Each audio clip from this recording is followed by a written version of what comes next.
인생을 말할 때 우리는 성공한 인생 이런 이야기 많이 하죠. 학업도 성공한 학업이 있고요, 직장도 성공한 직장 생활, 사업을 시작할 땐 성공한 사업이 되길 원하는 거고요, 결혼할 땐 성공한 결혼 생활 되기를 누구나 다 원하죠.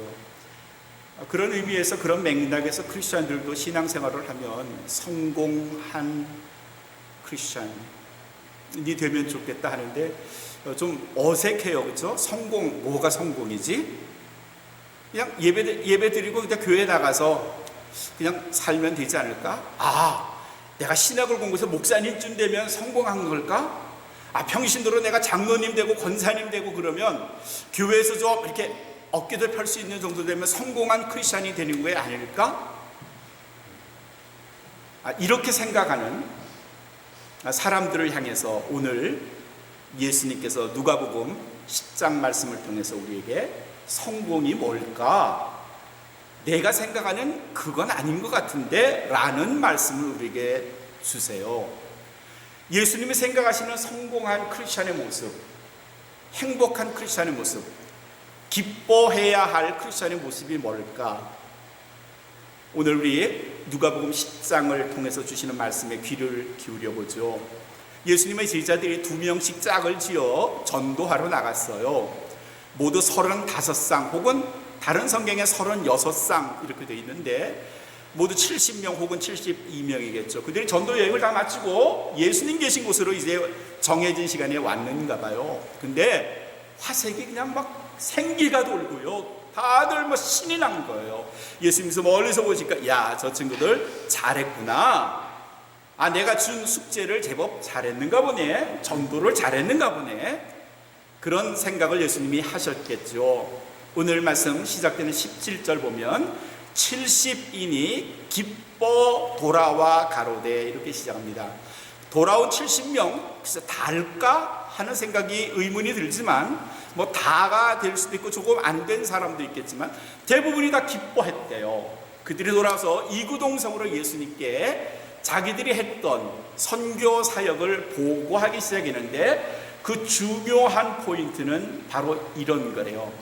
예수님께 이렇게 보고했어요. 주여, 우리가 주의 이름으로 귀신을 내쫓았더니 귀신이 우리에게 항복하더이다.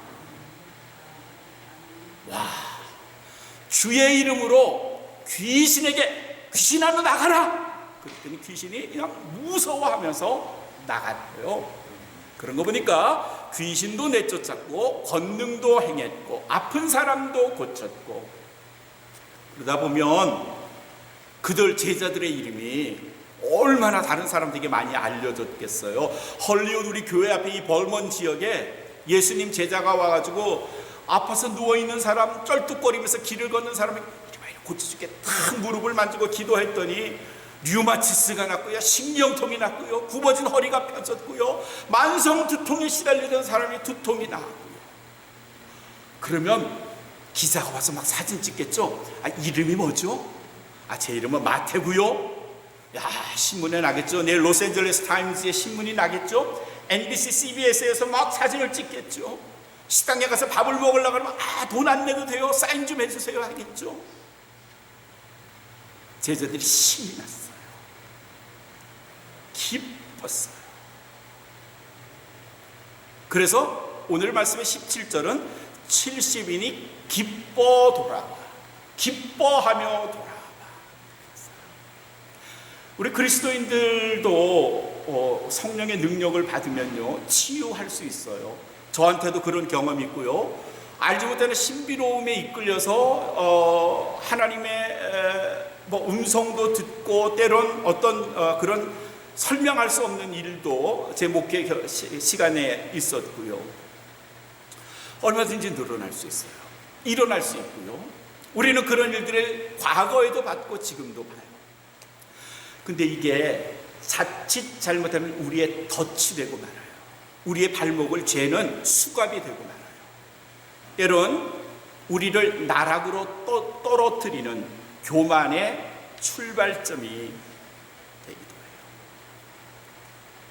오늘의 말씀 20절에 예수님께서 그래 내가 하늘로서 마귀 귀신들이 떨어지는 걸 봤는데 하시면서 20절에 하시는 말씀은 그러나 귀신이 너에게 항복하는 것으로 기뻐하지 말고 그것만이 너희의 기쁨이 아니고 더 큰 기쁨이 있는데 더 큰 기쁨은 뭔가면 너희 이름이 하늘에 기록된 것으로 기뻐하라. 너희 이름이 하늘에 기록된 것으로 기뻐하라. 기독교의 본질과 비본질. 기독교의 본질이 뭐냐? 적어도 내게 있어서 기독교의 본질이 뭐냐? 그건 내 이름이 하늘 생명책에 기록되는 거예요. 구원자 명단에 김종환의 이름이 들어가는 거예요. 그게 본질이에요. 예수님이 그 일을 하러 오셨고요. 그게 우리가 해야 할, 우리가 성취해야 할 가장 큰 기쁨이고요. 그리고 그게 우리에게 행복이 될 수 있고요. 비본질은 뭐냐? 그리스도의 이름으로 능력을 행하는 것, 그리스도의 이름으로 귀신을 내쫓는 것, 그리스도의 이름으로 사업이 잘 되는 것. 나쁜 건 아니에요. 그것도 필요해요. 해야 되고요. 그런데 자칫 우리 그리스도인들에게 덫이 되는 건 거기에 머물러만 있어요. 그냥 그 수준에만 있어요. 생명책의 이름이 기록되지는 못하고 그저 돈 잘 벌고 이름이 높아지고 많은 사람에서 앞에서 우쭐거리고 다른 사람에서 자랑거리가 되는 것에 그친다면 기독교의 비본질은 취했지만 본질까지 가지 못하는 신앙. 그래요. 기도하면 병이 나아요. 어려움을 극복할 수 있고요. 아이들 잘 되고요. 행복한 가정 이룰 수 있고요.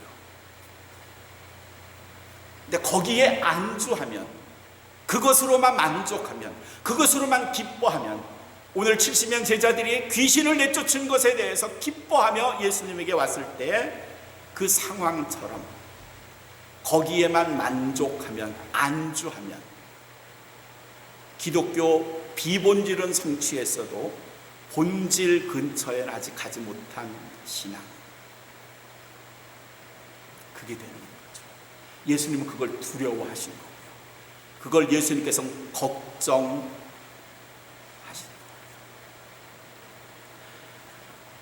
성경에는 생명책이라 하는 단어가 구약에도 신약에도 조금씩 나와요. 뭐 많이 나오지 않지만 특별히 요한계시록의 생명책에 관한 내용이 있어요.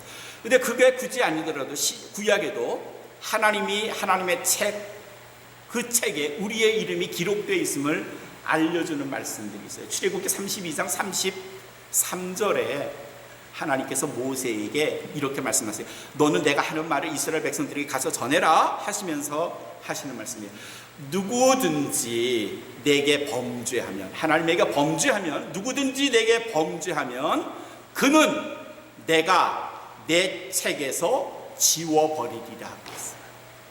내 책에서, 내 책이 뭘까요? 내 책. 내 책은 하나님의 생명책이에요. 생명책에 이름이 적혀져 있더라도 하나님의 아들, 딸로 살았어요. 그래서 생명책에 이름이 적혀져 있지만 내게 범죄하면 그는 내가 내 책에서 지워버리리라. 지우면 어떻게 될까요? 지우면 그 결과가 어떻게 될까요? 그 결과가 요한계시록 20장 15절에 기록이 됐어요. 요한계시록 20장 15절에 요한이 밤무섬에서 하나님의 환상을 봤어요. 그리고 그가 하나님께서 어떻게 세상을 심판하시는가를 목격하고 쓴 책이 요한계시록이에요.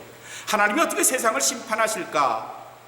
요한이 봤던 경험을 쓴 요한계시록 20장 15절에 그 부분을 이렇게 해서 보세요. 누구든지 생명책에 이름이 기록되지 못한 자는, 생명책에 이름이 기록되지 못한 자는, 이건요 조금 전에 말씀드린 출애굽기 20장 15절에 있는 거죠. 하나님께서 내게 범죄하면 그는 내가 내 책에서 지워버리려 했던 그 사람이에요. 그렇죠? 아예 기록이 안 된 사람일 수도 있고요, 기록됐다가 지워진 사람일 수도 있고요. 요한계시록 20장 15절에서는 그런 사람들에 대해서 이렇게 말씀하는 거예요. 누구든지 생명책에 기록되지 못한 자는 불못에 던지우더라. 불못에 던지우더라. 아예 기록이 된 적도 없는 사람 불못에 던져버린대요. 기록이 됐다가 지워버린 사람 불못에 던져버린대요. 안 무서워요? 그 불못은요, 다시 기회가 없어요. 우리가 사는 동안에는 기회가 있어요. 내가 주께 범죄했더라도, 주님 혹시 내 이름을 지워버렸더라도, 내가 다시 주님께로 가면 주님 나에게 한 번 더 찬스를 주세요. 리커버리 할 수 있는 기회를 주세요. 근데 내가 하나님 앞에 간 그 순간부터는, 내 호흡이 끊어진 그 다음부터는요, no more second chance. 두 번의 기회는 없어요. 불못에 던지우더라.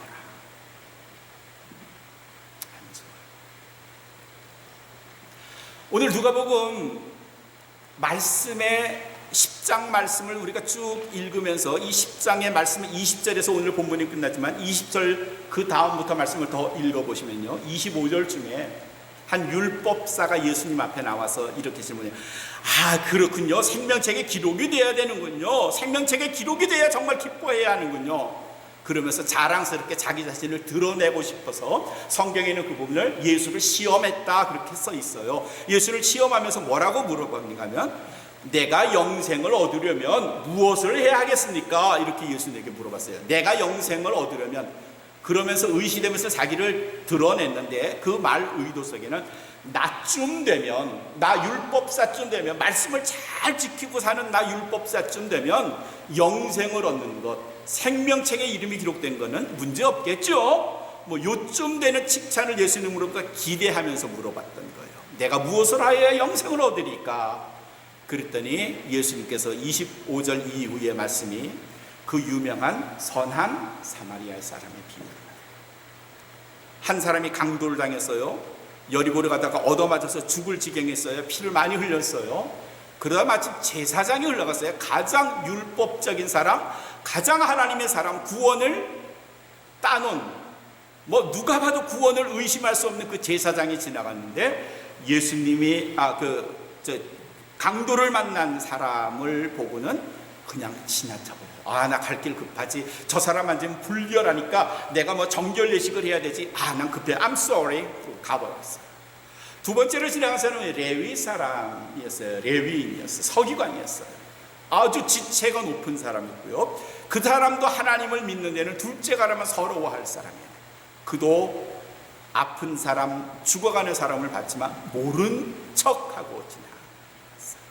여러분이 아시는 대로 세 번째 지나간 사람이 선한 사마리아 사람. 그는 남들에게 눈총을 받는, 손가락질 받는 사람이었지만 죽어가는 사람을 그냥 지나치지 못하고 들어가서 정성껏 돌봐주고 애프터 서비스까지 해줬어요.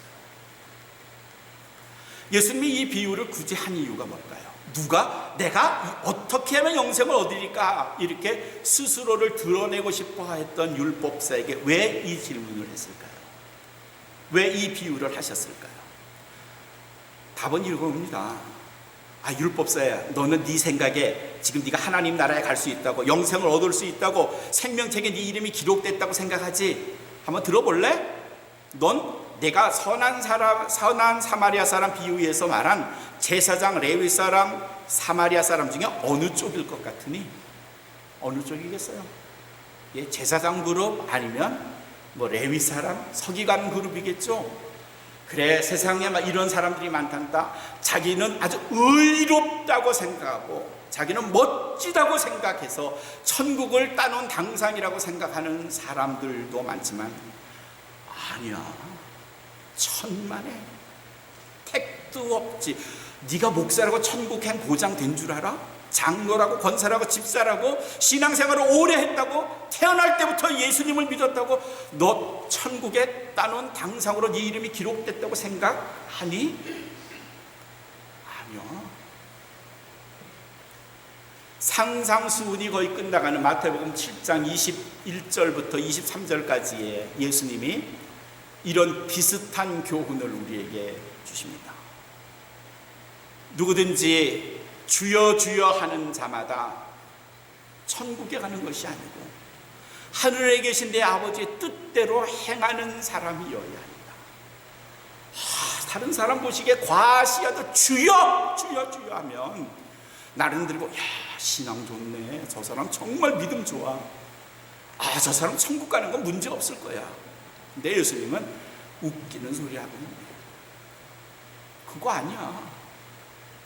이어지는 22절의 말씀에서는 사람들이 많이 와서 그들이 죽은 다음에 예수님 앞에 심판받을 때에 주님 앞에 이렇게 말한대요. 주님, 내가 주의 이름으로 선지자 노릇을 했습니다. 말씀도 전파했고요, 전도도 했고요, 설교도 했고요. 어떤 사람 와서 내가 주의 이름으로 귀신을 내쫓았습니다. 어떤 사람은 와서 내가 주의 이름으로 권능을 행했습니다. 예언도 하고 아픈 사람 고쳐주기도 하고요. 23절에 7장 23절에 예수님이 이런 사람들에 대해서 뭐라고 대답하셨냐면 내가 너희를 도무지 알지 못하니, 내가 너희를 도무지 알지 못하니. 그 사람들이 누군가면요, 주여 주여 내가 주의 이름으로 권능을 행하고 주의 이름으로 예언을 했고 주의 이름으로 귀신을 내쫓고 주의 이름으로 설교를 했고. 그런데 그 사람들에게 하시는 예수님의 말씀은 나 너 본 적 없거든, 나 너 몰라. 그 다음에 23절에 이어지는 말씀은 내가 그 너희를 도무지 알지 못하고 늘 불법을 행한 자들아. 불법을 행한 자. 너희가 예수 이름으로 말은 그렇게 하지만 그 예수 이름 밑에 얼마나 못된 짓 많이 했니? 불법을 행한 자들아, 내게서 떠나가라. 내게서 떠나가라. 신앙생활의 겉껍질을 홀랑당 다 벗어버리고, 그리고 우리가 정말 맨몸으로 주님 앞에 나가서 주님을 고백하지 않으면 그저 그럴싸한 외투를 걸쳐 입고 주여 제가 거룩하죠, 내가 예수님 이름 때문에 살죠, 제 성경책 한번 보세요, 제가 성경을 몇 번 읽은지 아세요? 제가 기도를 얼마나 많이 했는지 아세요? 아니 그거 말고 네가 얼마나 하나님의 말씀대로 진실하게 살았니? 이웃을 사랑했니? 얼마나 나에 대한, 나 예수 그리스도에 대한 확신 있는 믿음 가지고 사니? 이렇게 물어보시죠. 확실한 기쁨, 내 치유하는 것, 주의 이름으로 귀신을 내쫓는 것, 그거 우리에게 큰 기쁨이에요. 주의 이름으로 사업을 시작을 했더니 그냥 대박이 났어요. 주의 이름으로 결혼했더니 행복하게 됐어요. 네, 그것도 기뻐할 만한 일이에요. 근데 이게 덧치려면 안 되는 거죠. 거기서 머물면 안 되는 거죠. 그게 우리의 발목을 잡아주면 안 되는 거죠. 거기서 진일보해야 하는 거죠. 한 걸음 더 나가야 되는 거죠. 그만 가면 주님이 나를 이렇게 잘 되게 해주셨고 행복을 주셨고 기쁨을 주셨고 자녀들 잘 되게 해주셨고 부자 되게 해주셨지만 주님, 난 이것으로 만족할 수 없습니다. 이게 내게 진정한 기쁨이 될 수 없어요. 제가 원하는 것 주님 하시잖아요. 제 이름이 생명책에 기록되게 해주세요. 이게 우리가 구해야 할 복음의 진수지요. 그렇죠? 우리의 신앙이 어디쯤 있습니까? 예수님 이름으로 기도했더니 병이 낫고요, 사업이 잘 되고 가정이 행복하고, 난 뭐 여기서 안주하련다. 혹시 여기서 머무는 건 아니에요. 행복이 우리에게 영원할 줄 알지만 사실 행복이 그리 오래 못 가죠. 하버드 대를 중심으로 몇 명의 심리학자, 임상 연구자들이 연구하고 관찰한 책에 보면 물질이 주는 기쁨이 길면은 3개월 가고 짧으면 몇 시간이래요. 물질을 향해, 물질이 우리에게 주는. 근데 물질이 주는 기쁨이 사라지는 순간이 사람마다 다르고 그 물건에 따라 다른데 어떤 때인가면 남과 비교될 때예요. 제가 이제 샤넬백을 하나 샀어요. 김종환 목사가 샤넬백을 딱 사가지고 어깨를 딱 메고 이렇게 가는데, 주일날 교회에 딱 왔는데 김정도 성도님이 제가 집었다 놨다 했던 좀 제가 가진 것보다 더 비싼 걸 딱 메고 온 거야, 교회에. 그럼요, 이제까지 행복이 다 없어져 버려요. 나보다 더 비싼 거 맸네. 그때부터는 슬퍼요. 난 행복하다고 생각 안 들어요. 행복이 사라지는 때는 대체로 비교했을 때, 저 사람 나보다 더 좋은 집에 사네? 나보다 더 비싼 차 운전하네? 저 사람 자녀가 우리 애들보다 더 잘 되는 것 같으네? 그러면요, 이제까지 내게 기쁨을 줬던 행복이 순식간에 사라져버려요. 그리고 슬퍼지고요, 우울해지고요. 근데 주님이 우리에게 말씀하신, 너희가 귀신을 내쫓는 것으로만 행복해하지 말고 기뻐하지 말고 너희 이름이 기록되는 것에, 너희 이름이 하늘 생명책에 기록된 것에 더 기뻐하라고 하신 이유는 뭔가 하면, 하늘 생명책에 기록이 된다면 우리의 이름이, 나의 이름이, 그 기쁨은요, 남하고 비교해도, 누구와 비교해도 뒤지지 않는, 그리고 그 기쁨은요, 하나님이 우리를 영원한 하늘나라에 살게 하신다는 기쁨은요, 영원한 하늘나라만큼의 시간 동안 우리를 기쁘게 해줘요. 영원토록 기쁘게 해줘요. 비교할 수 없는 기쁨, 영원한 기쁨. 그러니 주님이 당연히 그 기쁨을 우리에게 성취하라고 말씀하시는 거 아니겠어요? 토머스 해리스라는 사람이 1972년에 쓴 책 중에 I am okay, you are okay 뭐 이런 책이 있어요. 인간 관계, 자기 회복에 관한 그런 책이에요. 한국엔 이걸 무슨 심리, 해부된 심리학인가 그런 된 책으로 번역을 했었는데, 거기에 사람은 좀처럼 자기 변화, 자기가 변화되는 걸 원하지 않는데 변화를 시도하는 경우가 세 가지가 있다고 말해요. 하나는 자기가 끊임없이 똑같은 동일한 비슷한 방법을 했는데 그게 여전히 실패할 때는 다른 방법을 찾는데 변화를 시도한대. 두 번째는 절망 상태일 때, 막다른 길에 도달했다고 생각할 때는 새로운 변화를 시도한대. 세 번째, 인간이 변화를 시도할 때는 유레카라고 말해요. 유레카가 고대 그리스의 아르키메데스가 목욕탕에 가서 부피가 늘어난 만큼 물이 밖으로 빠져나가는 그 원리를 발견하고 유레카 그랬어요. 유레카라는 뜻은 바로 이거야, This is it 이런 뜻이 있는데, 그 뭔가 하면 사람이 자기가 알지 못했던 진리를 발견했을 때, 깨달음을 얻었을 때, 그때 변한대요. 그때 변. 토머스 해리스의 I'm okay, you are okay에서 쓴 이 변화의 세 번째가 우리에게도 똑같이 작용하면 좋겠어요.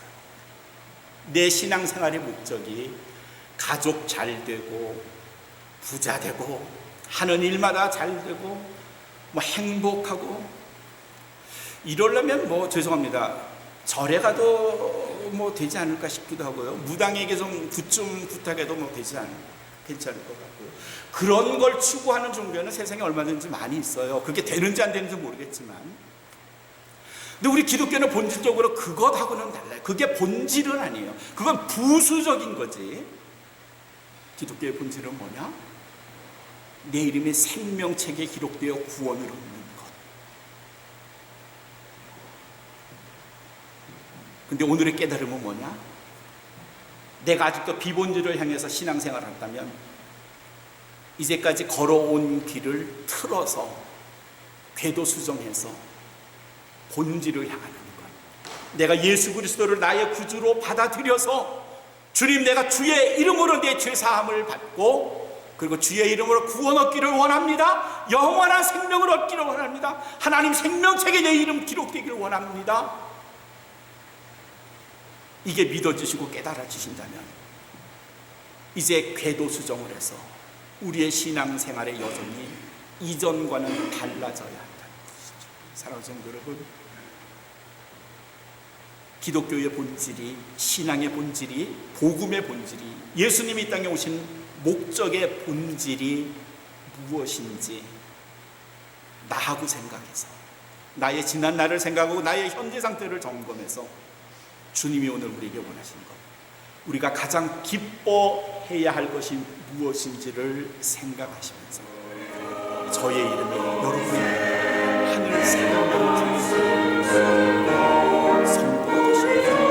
주님의 이름으로 축원합니다.